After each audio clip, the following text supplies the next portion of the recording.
So in the beginning, I mean, you were working so hard from 2006 to 2012, and it seemed like a lot of it, you were building the momentum, but kind of spinning your wheels. And then you hit a stride between 13, 14, 15, 16, where all of a sudden you're doing tens of millions of dollars in transactions. So, what was the difference there? Like what was the biggest thing that created that catalyst to level up? I think it was looking out for my client's best interest in the very beginning, right? And oftentimes when I think brokers go into transactions in the beginning, especially when I was newly in the business, I had to shift my mindset from, hey, how do I talk them into selling, to actually, how do I talk them out of selling and find out what's their best interest? So going in with saying, is there a way for you to hire property management? Is there a way for you just to refinance and go buy another deal? Like, why are you really selling? What's the true motivation? And how is this helping you solve your wealth plan and your goals?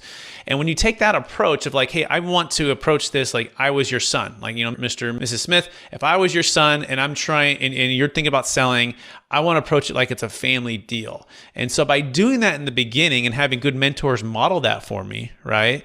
And making that shift, and it really happened partly because of the '08 crash. And some people, couldn't sell, but I saw the pain. Like, people are like, I lost either everything or half. And I've been building this for so long. And so being on the front lines of that to say, man, this is brutal. Like, can you imagine, putting yourself in their shoes? You invested your life, blood, sweat, and tears for 10 or 20 years into these investments just to see them kind of fall apart.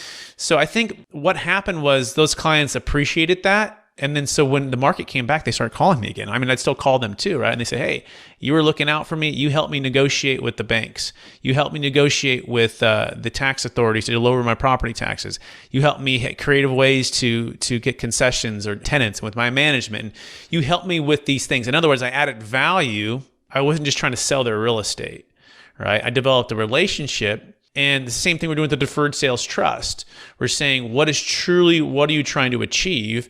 And let's think outside of the box. Let's not just think that the 1031 exchange is the only way to get there. In fact, we just saved a failed 1031 exchange for a gentleman out of Georgia. He sold a 128 unit apartment complex, $7.6 million. He lives in Northern California. He's a baby boomer, right? He's tired of the toilet trash liability. And he's like, I don't want to be chasing deals and overpaying and taking all this debt. Like, I went through that 10 years ago and the market's all-time high.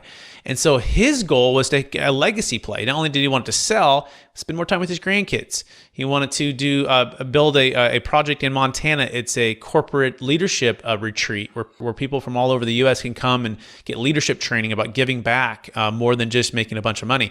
So that was what he wanted, right? And so now the question as my role is, how do I help you get there? And if I can provide something of value and guide you through that process, guess what? That's the moment I add value, right? Not just listing a property, underwriting it, and selling it, right? There's a lot of people who can do that, actually, like a commodity business, right? It's really connecting and getting on the front lines with your clients. You have just listened to another information-packed episode of Capital Gains Tax Solutions with Brett Swarts. We hope you enjoyed today's show and found it helpful. Visit capitalgainstaxsolutions.com to access the show notes and to access more resources. Don't forget to leave a review and join us again next time.